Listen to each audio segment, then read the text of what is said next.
All right. Hope everybody's doing well. We met as a team this morning and decided that we were going to postpone practice today, really for two reasons. Number one is just in response to the continued racial injustice that we unfortunately continue to see in our country, the latest shooting of Jacob Blake. And really, we just decided that we're going to use today as a team to have some more team meetings and position meetings, and also meet with the leadership group, the Bull Council, and really just kind of let everybody have an opportunity to express themselves and how they feel, and for a lot of us to listen and to learn, and then also to turn that into kind of finding out how we can use our platform to try to make some positive change to such a sad situation. The second reason that we decided not to practice today is we were still awaiting the results from our latest COVID test. We decided this week to test on Wednesday instead of Monday, just knowing that this past weekend was the first weekend that students were back on campus, and I think this was probably the most highly anticipated test that we've had, just knowing, looking across the country at some of the test results whenever the students came back on campus. And I'm very happy to inform everybody, we found out at 11 o'clock, we got great news that for the third week in a row we had 0 positives again. And so just really, really happy about that.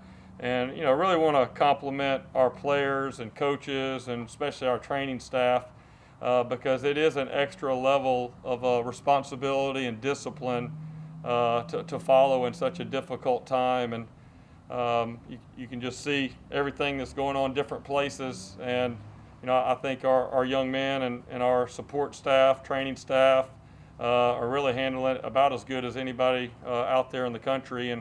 And also having USF Health in our backyard has been a huge advantage for us.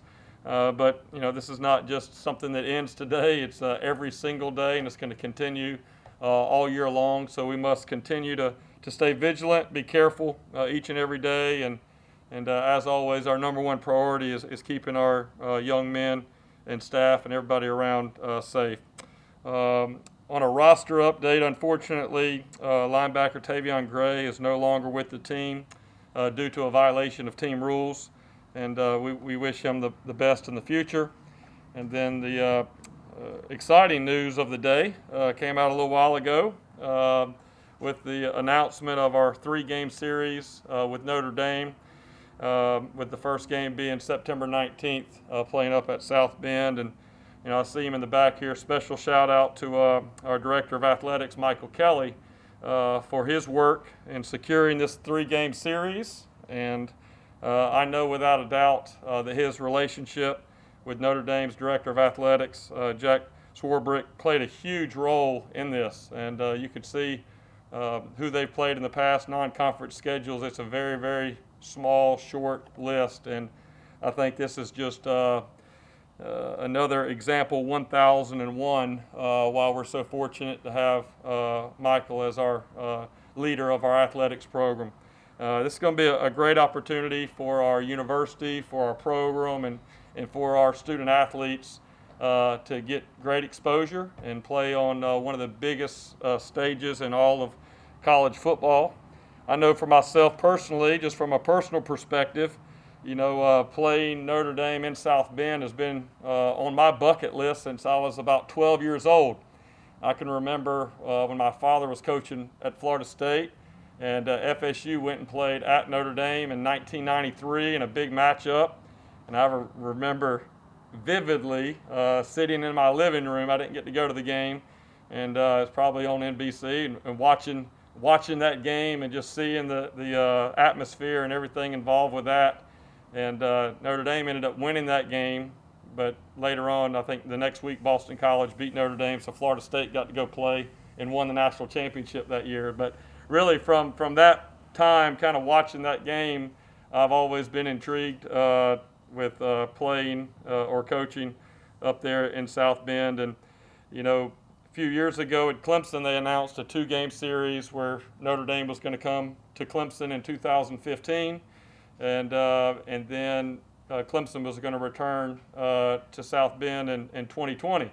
And when that was announced, all of us at Clemson were very excited, and I was most excited about that 2020 trip. So it literally was within the first 24 hours that I had accepted the job here in December that it kind of hit me that, oh my gosh, I'm not going to be able to go with Clemson. I don't think they're going to let me just take the week off to go up there with Clemson. And so now I really thought, well, hopefully I have a few years left in my coaching career. I could make up for that later on down the road. And I really thought it'd be years from now. I didn't know it'd be this season, in the inaugural season. So, really excited about that. I know our players are excited. Obviously, with the Texas game being the opener, our young men have been very excited about that for a long time. And then when it became evident that that game was not going to happen, Michael and his staff went to work immediately trying to find another premier opponent for us to play this year, and we couldn't be more happy about that. But first we have kind of get our mind right and get focused for a big challenge with the Citadel on September 12th. That'll be our opener, and have a lot of respect for them. Obviously, I'm from South Carolina. My dad's first college job was actually as a graduate assistant at the Citadel, so I would guess that my first college game that I ever attended as a young baby, probably 2 years old, would have been at the Citadel when my dad was a GA up there in the early 80s. But they run the option very, very well, and that's something that takes a lot of work defensively to prepare for. And when some of the opponents were being talked about, we just really decided that it would be really good work for our team to prepare. Obviously, Navy runs the option in our conference, and for us to have a chance to win our conference in the future, we're going to have to find a way to stop the option. And so, I think this is a really good opener for us. We're excited about it. I think we're, about 16 days away, so that's really where our focus will be here over the next 2 weeks moving forward. So with that, I'll open it up for any questions. Yeah, I know there's probably some things you guys like to keep in-house, but could you share with us just how the conversation with the team went today? Yeah, I think that conversation is ongoing. We had a short meeting today, team meeting at 7 a.m. like we normally do.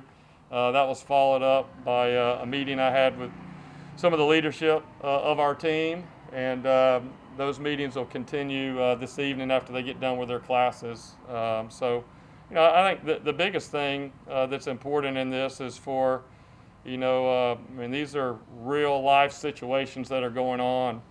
And I think as a coach, you always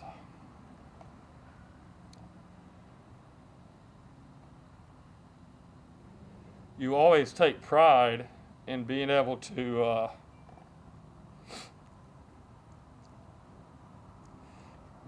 fix things for your players. Just like a coach or a dad, you want to fix whatever the problem is. And this is one of those situations that as a coach, you can't fix it for your players. And so, part of it is just for your guys to know that you love them, that you're there to support them, and that you stand with them. And that's really, what these conversations are about. And then, what can we do going forward, as a team to try to have a positive impact with such a disappointing and sad situation. Coach, maybe you get your first test and having your team not look ahead to the second opponent with the exciting news of Notre Dame. Have you thought about that? Yeah, we shared some of the news with them early on to go ahead and try to. It was one of the few times that we were able to maybe beat social media and get it to them. We kind of made a last-second decision.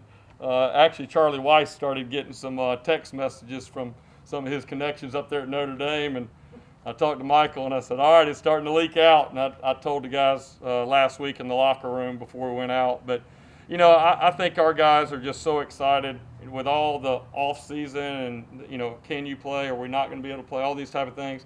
I think our guys are just excited to play again. And, yes, that'll be a special moment, week 2. But our guys are looking forward to playing and having a chance to open up the season, in Raymond James, I think is really good. And then, again, it goes back to what we talk about within our program. that, it doesn't matter who you play, it's how you play. And so this is going to be a good test for that, right? Our preparation for the Citadel better be exactly the same as our preparation would be for Notre Dame. And if it's not, then, we have a long way to go to become a consistent winner as a program. Citadel puts a lot of opponents in the grinder. I know they were right in it with Alabama a couple of years back or last year. How do you keep your team from getting put in that grinder and getting put in a game situation where you're maybe tied at halftime? Yeah, it's definitely difficult. I know they went into Atlanta and beat Georgia Tech. That was kind of an interesting video to start watching. You're watching the Citadel running the option versus Georgia Tech having success, and you're watching Georgia Tech run a more spread offense versus the Citadel. So kind of hard watching that a little bit. But yeah, they went in and beat Georgia Tech last year in overtime. And I think they had Alabama the year before. Alabama was up 10-0 at halftime, but very much a football game. And then I know the Citadel beat South Carolina a few years back whenever I was up at Clemson. So I got a lot of respect for them as a team. I think our players will too. As they start to watch this video, we're going to kind of finish up today and tomorrow, really worried about ourselves. And then when we come back in here on Saturday, that's kind of when we'll flip the script and we'll have 2 full weeks to get ready. But it won't take them long when they start watching that video to know that these guys know exactly what they're doing. They're going to be very disciplined. They're going to play with great effort, and they're not going to beat themselves. And it turns into a discipline, type of game. And I know it'll be a great challenge right off the bat for Coach Spencer. But it's good. I mean, you don't get into this game or get into coaching or playing if you're worried about what people are doing or opponents. I mean, you just got to go play and be aggressive. And for us, that's exactly what we'll do. Coach, a guy who had a pretty good camp for you and someone who you expect to have a pretty big impact on your offense, Darian Felix. Just talk about him and the kind of impact you expect him to have early on. Yeah, Darian's been a great addition for us. And again, I remember Darian when we recruited him to Clemson and knew he was a talented player out of the Fort Myers area. And then I kept up with him a little bit while he was off at Oregon. And then he contacted us, not long after I got the job here. And, I was fired up about it. At that time, we weren't sure if he was going to be able to get a waiver to be eligible this year. And now, that has happened. And, I mean, he's just plugged in and really it looks like he's been here for a while. He has good chemistry with our players, with our team, and he's done an outstanding job through a fall camp. He's a natural runner. He has really good vision to what he's doing, and I'm really excited to get an opportunity to watch him play this fall. Not to assume anything, Jeff, so you will not play a game September 5th. Your opener will be the Citadel. In 2020, that's all right. Yeah, I feel confident that our schedule is finalized as far as not adding any new opponents as far as today. But as we've learned, I never would have thought 6 months ago that we would be scheduling games, 4 weeks before the game either. But yes, to answer your question, we plan to for our opening game to be September 12th versus the Citadel. I asked both coordinators this, and figured I might ask you. Has it helped the transition at all to have both coordinators coming from the same school as well as Coach Neighbors from FAU? Yeah, that's definitely helped. That wasn't a deciding factor whenever I was hiring them. I really wanted to hire the best defensive coordinator and the best offensive coordinator. It just so happened to be that they were, at the same school last year. But there's no doubt, really, whenever you're talking as a head coach, you kind of set the plan for the practice, like this is what I want it to look like. And then the coordinators have to get together to figure out exactly how they're going to install against each other, right? Like you don't want to be installing goal line offense if the defense doesn't have their goal line defense. So that relationship and trust that they have from working together last year, just rolled straight over here and made it super easy for us. And then, just like you said, with Wes Neighbors also coming from FAU, he had worked with Glenn in the past, and then Brent Stockstill, who's one of our offensive analysts, worked with Charlie last year at FAU. So there's no doubt that them working together just like myself and Xavier Dye, who's coaching our wide receivers. You know, we've been on the field a lot together through the years, and so even though we do have a new staff here, there are several of us that have worked with each other in the past. Coach, you have another Fort Myers running back in Isaias Young. What have you seen from him? I know he's a freshman. Is there really a plan for him this season, or is it going to be kind of a sit and let him learn kind of approach for him? Yeah, I mean, for all of our guys, we're giving them an opportunity to get reps. That's probably one of the best things that we did through the first 2 weeks of fall camp is, you know, we repped a lot of guys. I mean, that was really important to me. I made sure all the coaches, you know, we want to rep everybody that's here that can practice. I want to be sure that they're getting reps and they're having a chance to get better. Number one, for themselves individually. So you can't improve as a player if you're not getting reps and practicing. And then number two, for us as a team. I mean, we're going into a season with COVID that, you know, each and every week, you know, you could lose multiple players at multiple positions.